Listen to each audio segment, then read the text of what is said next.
Economies of scale mean that modern cruise ships get bigger and bigger. The Independence of the Seas takes a whopping 3,600 people, plus there are 1,600 crews to look after them, so there are over 5,000 people crammed into a giant floating block of flats. So what's it actually like aboard? I took a cruise in December 2010, and here's my opinion.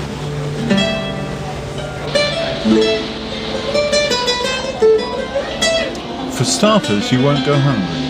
The Windjammer self-service restaurant is open for breakfast, lunch and dinner. There are 3 formal dining rooms, an Italian restaurant and a steakhouse.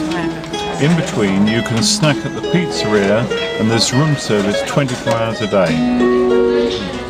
Where you can really make a killing is on cigarette purchases. 20 Embassy for £1.50 as against over £6 in the UK, hence the queue. When you've stuffed yourself full, then there are plenty of activities to help you work it all off again, including swimming, table tennis, rock climbing, pitch and putt, plus the biggest gym I've ever seen, which proves highly popular. Come the evening, there's a choice of about 15 bars. I lost count actually. Plus theatre, ice show, bingo, casino, fruit machines, or just strolling on deck. The choice of TV programming was disappointing, being mostly reruns of My Family and Only Fools and Horses. The centre of attention is the main hall that runs for half the length of the ship and is about 5 stories high. Although it's totally enclosed, the lighting is cleverly adjusted throughout the day and evening to convince you otherwise. About 14 lifts cover the 15 floors and they give a panoramic view over the Royal Promenade. With a selection of bars, cafes and shops, it can get quite crowded, particularly just before dinner, with the centre stalls offering different merchandise each day. Cigarettes and alcohol were very popular. Officially, you're only supposed to bring 200 back into the country, but customs barely looked at me as I walked past with 1,000 ciggies in my luggage, saving a whopping £240 on the UK price. My balcony cabin could not be faulted for layout and cleanliness. As with many hotels, the minibar was ridiculously expensive, with a bottle of water costing £2. My favourite bar was Olive and Twist, set at the highest point on the ship, with a panoramic view over the rather Pontin-style swimming pools and the rest of the ship. Once the sun came out, a lot of people headed out, but there were still sun loungers to spare. The entertainment on board is one of the features which makes cruising so popular, and the Independence doesn't fall short on this score. Every night in the various bars you'll find singers, musicians, guitarists and groups, most performing to an excellent standard.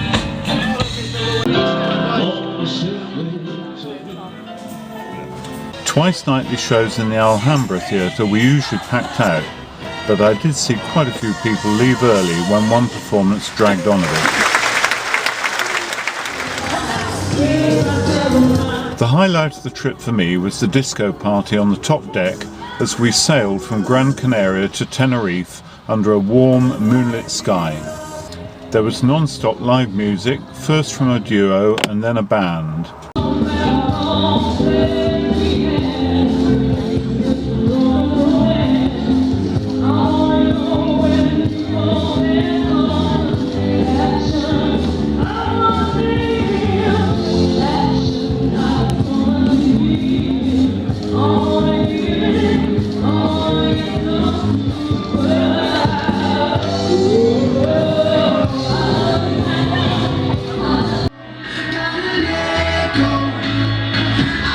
For the cooler evenings, there was a good disco just below one of the smokers' bars.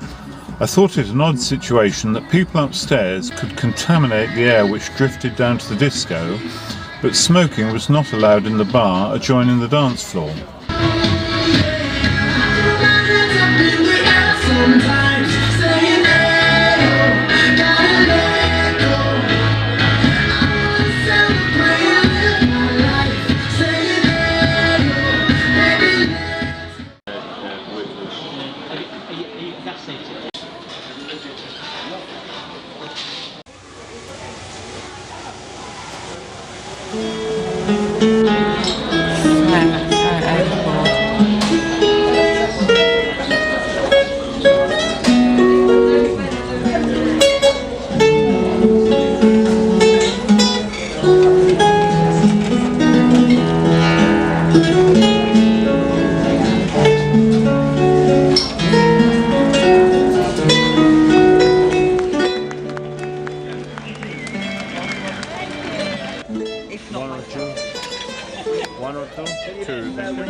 when they're filming.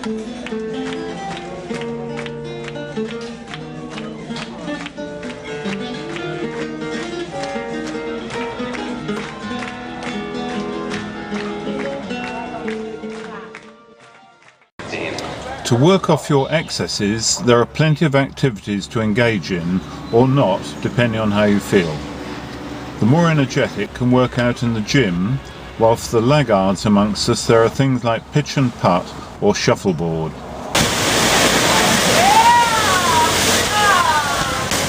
Some activities, such as the flow rider water chute and the rock climbing wall, involve queuing to participate, but made for good spectator sports for the rest of us.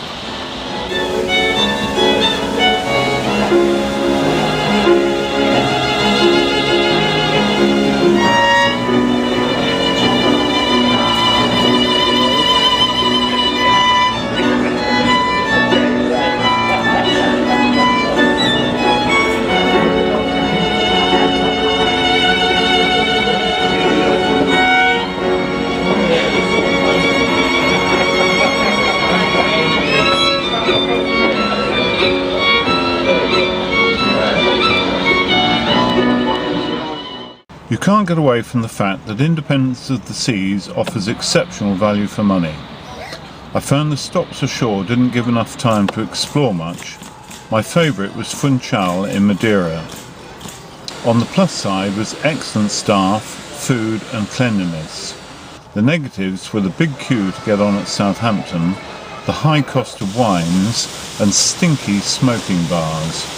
Far worse than when you had smoking pubs in England. There just seemed to be a total lack of air freshening.